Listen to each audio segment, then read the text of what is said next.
Devi Tapadia Girls College YouTube channel. In this class, we are going to discuss a poem, and the poem name is Thoughts in a Garden. This is the fourth video on this particular poem, Thoughts in a Garden.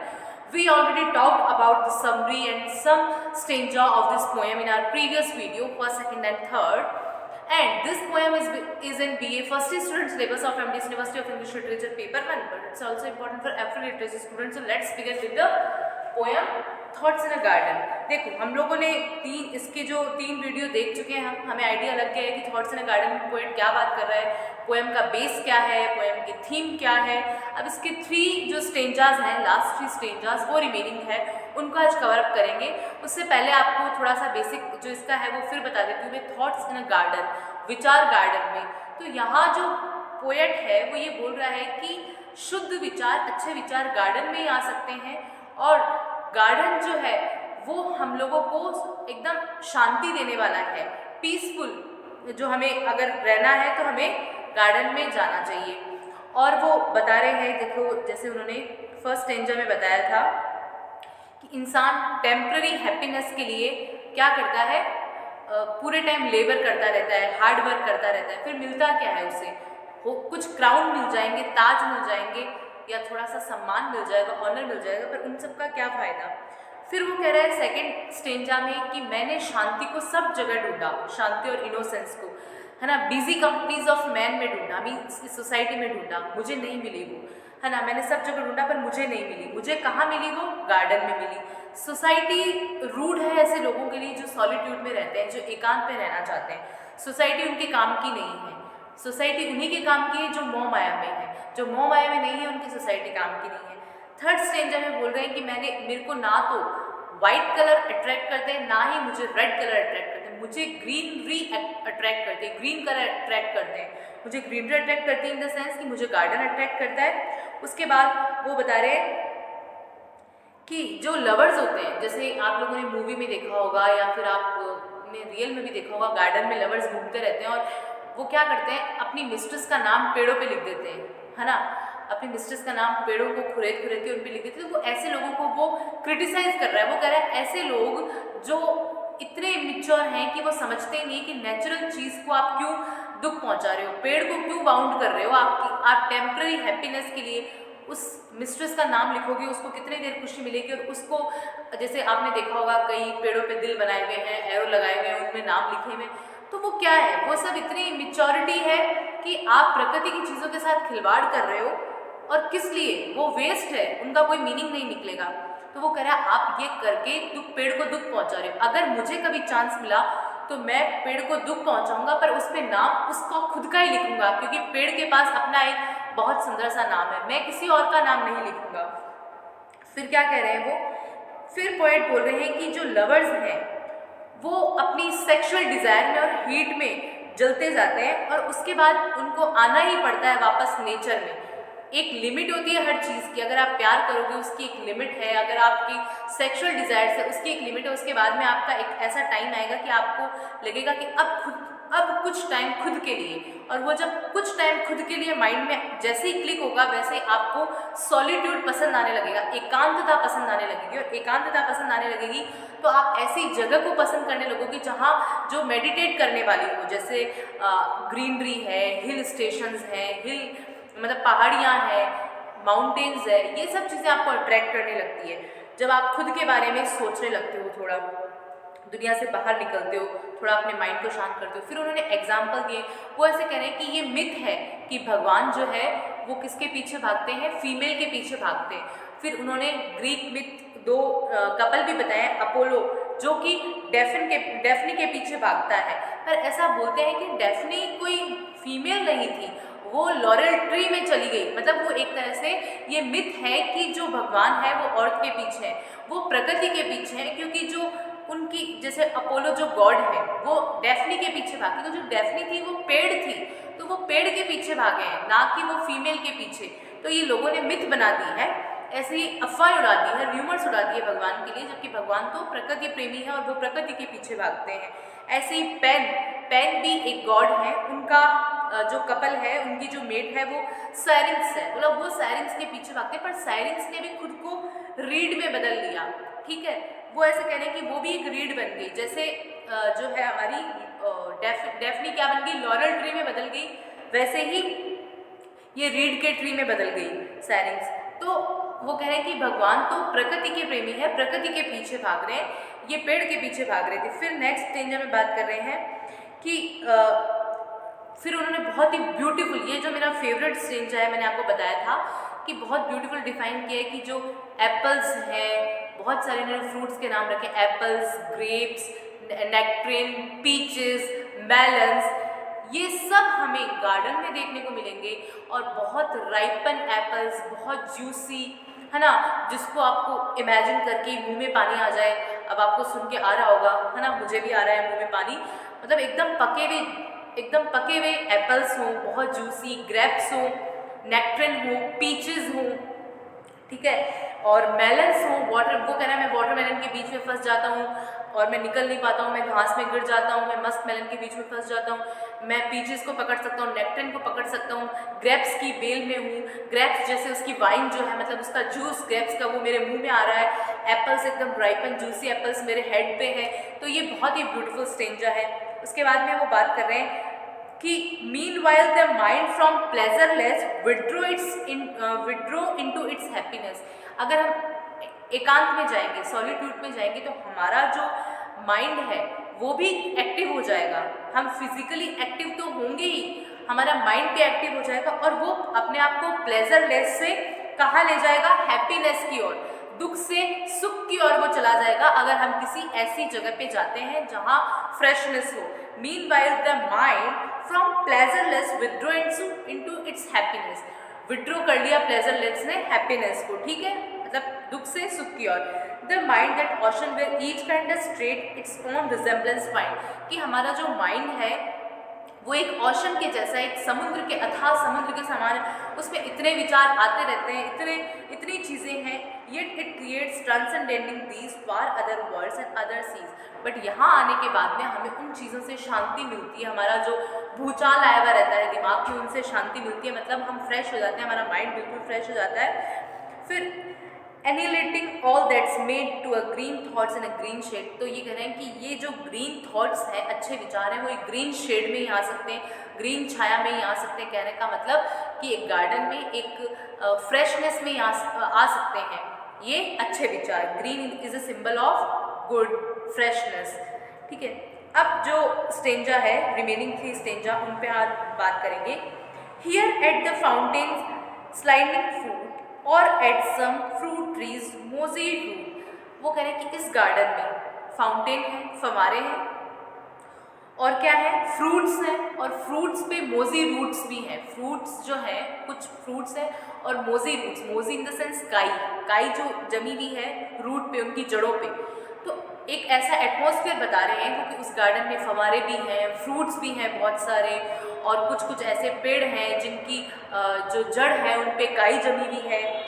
और उस माहौल में casting the body vest aside my soul into balls just glide. उस पूरे माहौल में जो मेरी बॉडी है वो क्या करती है, सोल में बदल जाती है, और सोल जो है वो बहुत खुश हो जाती है वो सब देख के।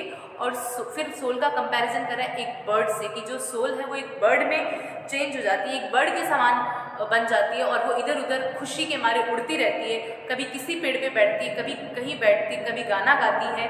तो यहाँ सोल का कंपैरिजन किया है बर्ड से, देखो। Or at some fruit trees west aside, my soul into the boughs does glide. They are like a bird, it sits and sings. They are like a bird. Like जो आया है word, वो comparison का word है, मतलब simile का use किया है जो पोएट है उन्होंने यहाँ। My soul into the boughs does glide. They are like a bird, it sits and sings. बैठती है, गाती है मेरी सोल, like a bird. फिर क्या है? They are like a bird, it sits and sings. Then waits and combs its silver wings। और जो आपने गेहूं के पेड़ देखे होंगे, उनकी जो बालियां हैं, वो ऐसे कह रहे हैं जैसे मेरी सोल्स उन बालियों को कॉम्ब कर रही हो, कंघा कर रही हो, ऐसा फील होता है। And till prepared for longer flight, और जैसे मैं ये सब करके मेरी लॉन्गर फ्लाइट के लिए वापस प्रिपेयर हो गया। तो कहने का मतलब यहाँ ये है कि इन सब को देख के जैसे मेरी जो सोल है वो फिर से एक बार अपना एम देखने लग गई कि अब क्या एम है ना, फ्लाइट के लिए दोबारा प्रिपेयर्ड होना, इन द सेंस कि दोबारा हमें कुछ पता चलना कि अब हम आगे क्या करना है हमें.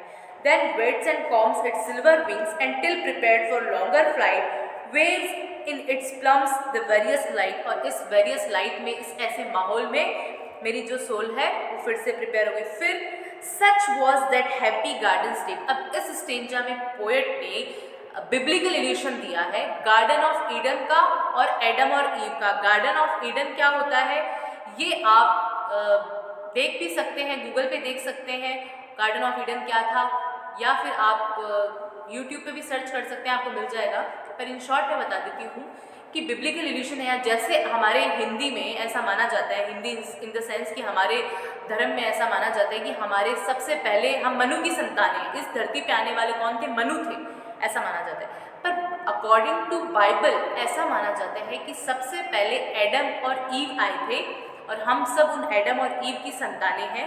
भगवान जो है उन्होंने एडम और ईव को भेजा था इस धरती पे, और वहाँ कहाँ भेजा था? गार्डन ऑफ ईडन में. ये एक गार्डन था, गार्डन ऑफ ईडन नाम का गार्डन था. और यहाँ पे ये वो दिल्ली वाला गार्डन ऑफ ईडन मत समझ लेना आप लोग, ये बिब्लिकल इल्यूशन है, आप देखना गार्डन ऑफ ईडन. तो गार्डन ऑफ ईडन में भगवान ने एडम और ईव को भेजा था. तो पहले एडम को भेजा था, उसके बाद ईव को भेजा था. तो यहाँ थोड़ा सा बिब्लिकल इल्यूशन है. कैसे है? Such was that happy garden state. वो गार्डन कितना हैप्पी था. कौन सा? Garden of Eden. While man there walked without a mate. यहाँ मैन वर्ड आया है एडम के लिए. एडम जो हमारा सबसे पहला, ये मान सकते हो कि मेल था इस दुनिया में आने वाला. While man there walked without a mate, कि वो जब आया तो वो अकेले वॉक कर रहा है विदाउट अ मेट. उसकी कोई मेट नहीं आई थी, उसकी साथी नहीं आई थी. ठीक है, मतलब ईव नहीं आई थी. तब वो बहुत खुश था क्योंकि ईव आई नहीं थी. क्योंकि ये सब काम हम दुखी कब होते हैं? ये मोह माया के काम है. मोह माया जब से शुरू हो गई तब से इंसान दुखी होने लग गया, और हम जो है इंसान है, हम मोह माया में पड़े बिना नहीं रहते. तो एडम जब अकेला आया तो बहुत खुश था, अकेले वॉक कर रहा था. वो गार्डन कितना हैप्पी था, garden of Eden. After a place so pure and sweet. जब तक ईव नहीं आई थी वो प्लेस बहुत प्योर था, बहुत स्वीट था. What other help could yet be meet. पर जब वो मिल गए तो क्या हुआ? तब जब वो मिल गए तो उनके बीच में अट्रैक्शन हुआ, फिजिकल रिलेशन बना, और जैसे सब कुछ बर्बाद हो गया. But it was beyond a मॉर्टल share. पर जो ये गार्डन है वो हमारी बियॉन्ड के पार है मॉर्टल शेयर के, है ना. यहाँ आने के बाद हमें जितना सॉलिट्यूड मिलता है वो कहीं नहीं मिल सकता, हमारी इमेजिनेशन के बाहर है. To wonder solitary there. यहाँ बहुत सॉलिटरी है. Two paradise it were in one, it were in one. यहाँ दो पैराडाइज हैं. To live in paradise alone. यहाँ दो पैराडाइज कैसे बताए गए हैं? गार्डन में दो पैराडाइज हैं. कैसे बताए गए? Paradise in the sense heaven, कि दो इसलिए कि एक तो आप अकेले हो अगर सॉलिट्यूड में हो, जैसे कि एडम जो है अकेला आया था गार्डन ऑफ ईडन में, तब तक वो जो जगह थी गार्डन ऑफ ईडन वो पैराडाइज था, क्योंकि वो अकेला आया था, सब मोह माया से दूर था. तो वो जो गार्डन था एकदम प्योर था, एकदम स्वीट गार्डन था.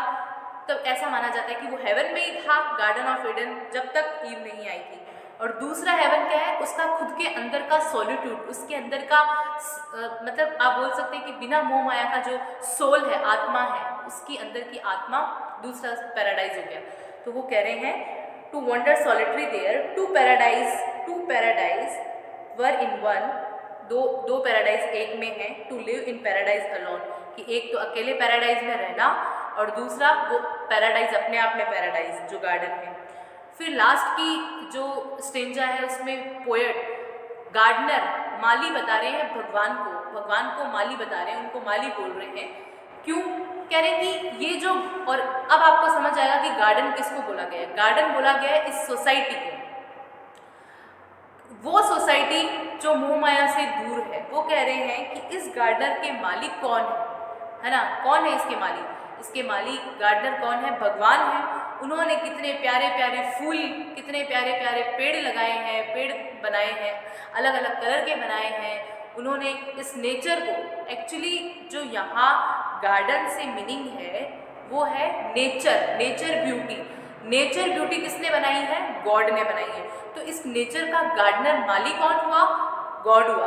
अब माली जो हम रखते हैं वो तो क्या करते हैं, बीज डालते हैं, पेड़ उग जाते हैं, ठीक है, रोज का पेड़ लगाओ रोज लग जाएगा। पर ये बनाया किसने रोज? इन एक्चुअल इसके पीछे कौन है? भगवान है।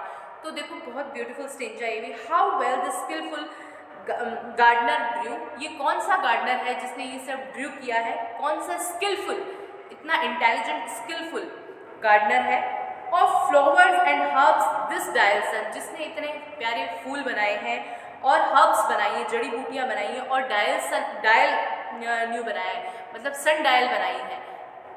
Where from about the milder sun, जिसको देख के हम पता लगा सकते हैं, sun dial in the sense कि जिसको देख के पता लगा सकते हैं कि टाइम क्या है। ऐसे पेड़ पौधे फूल बनाए हैं कि उनकी धूप छाँव से पता चल जाता है कि क्या टाइम है।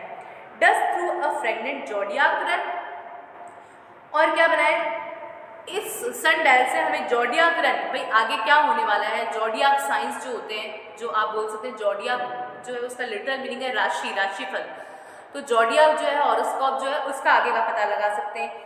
And as it works the industrial bee, और यहाँ पे इन्होंने बी जो मधुमक्खी है उसको इंडस्ट्रियल बताया है कि वो भी हमारी तरह, जैसे हम इंसान काम करते हैं वैसे ही वो भी काम कर रही है, वो भी लेबर कर रही है, वो हमारे लिए हनी शहद बनाती है, वो भी देखो कितना काम करती है, अपने फूलों से रस सक करके लाती है, अपने जो है उसमें मधुमक्खियाँ, अपना रानी मक्खी है उसको आता है, उसके बाद में सब क्या करते हैं, हनी बनता है, मतलब एक कंप्लीट प्रोसेस चलता रहता है ना, जैसे इंडस्ट्री में चलता रहता है कुछ भी नया प्रोडक्ट बनाने के लिए।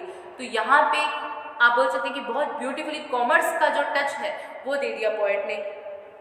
देखो, and it works the industrial bees क्या करिए, compute its time as well as we, वो भी अपना टाइम कंप्यूट वैसे ही करती है जैसे हम करते हैं, एज वेल एज वी। हमारे से कंपैरिजन किसका कर दिया? बी का कर दिया, कि देखो वो भी कितनी पावरफुल है, एक नेचर, हम सब वैसे तो नेचर की चीज़ है, पर आप देखो कि एक इतनी सी मधुमक्खी भी हमारे बराबर ही है, according to poet. How could such sweet and wholesome arts be recognized but with herbs and flowers? कि भगवान ने ये सब कितना अच्छा, कितना सुंदर बनाया है। तो ये हमारी पोएम थी थॉट्स इन अ गार्डन। ये कंप्लीट हो गई है पोएम। आप इसके 1 बाय 1 सारे वीडियो देखें। ये 4th वीडियो था इस पर्टिकुलर पोएम का, थॉट्स इन अ गार्डन का। और आप इसके जो पीछे के 3 वीडियोस हैं उनको भी देखें, टेक्स्ट के साथ देखें तो आपको और अच्छे से समझ में आ जाएगा। बहुत ही ब्यूटीफुल सी पोएम है थॉट्स इन अ गार्डन। किसकी पोएम है? एंड्रू मार्वेल की। एंड्रू मार्वेल एक मेटाफिजिकल पोएट हैं। Okay, thank you so much.